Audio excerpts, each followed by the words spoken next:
తానే ప్రభువు, తానే విభుడు, తానే సాధకుడు, తానే భోజ్యుడు. He is the doer, he is the Lord, he is the king, he is the experiencer. భక్తులకు తాను వశుడైపోతాడు. He submits himself to a devotee. విరుద్ధమైనటువంటి భావంతో ఉన్నటువంటి వానికి తాను విరోధి అవుతాడు. The one who entertains contradictory ideas. దానిని కన్నడ దేశంలో కూడాను పురందరదాసు కూడా చెప్పాడు. This is stated by Purandaradasa. ఓ రామా, నిన్ను నమ్మిన విభీషణుకు నీవు దేవుడిగా కనిపించావు. O Rama, to Vibhishana, who reposed full faith in you, నిన్ను you నమ్మని appeared as God. రావణాసునికి నీవే యముడిగా మారిపోయావు. But to Ravana, you look like Yama, the god of death. రాముడు నీవే, యముడు నీవే.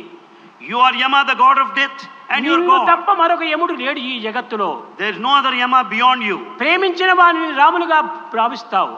Naturally, you look like Rama. విరోధించినటువంటి వానికి రావణునకు యముడిగా మారిపోతావు. To an enemy, you transform yourself as Yama, god of death. సర్వకాల సర్వావస్థల యందును ప్రార్థించినటువంటి ప్రహ్లాదునకు భగవంతుడు నారాయణుడిగా కనిపించాడు.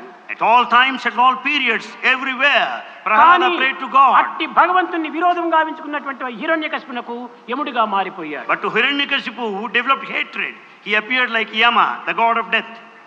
కనుకనే భగవంతుడే యముడు, భగవంతుడే రాముడు. Therefore, God is Rama. దేవుడు God is తానే, Yama. యముడు తానే. He is Yama, the god of death, and also మహాక్రూరుడై Rama. దయా సంకల్పములు లేక నిర్భాగ్యముగా తన సోదరి అయినటువంటి యొక్క దీనిని ఖండించడానికి పోయినటువంటి కంసుడు కేవలం కృష్ణుడు యముడుగా మారిపోయాడు. Without any compassion, without any second thoughts, Kamsa was prepared to kill his own ఆ sister. కంసుని యొక్క తండ్రి అయినటువంటి యొక్క ఉగ్రసేనులకు దేవుడిగా చూపించాడు. But to Ugrasena, he appeared as God. కనుక మంచి చెడ్డలు రెండు కూడాను మన భావములతోనే ఇవిడి ఉంటున్నాయి. So good and bad are contained in our thoughts.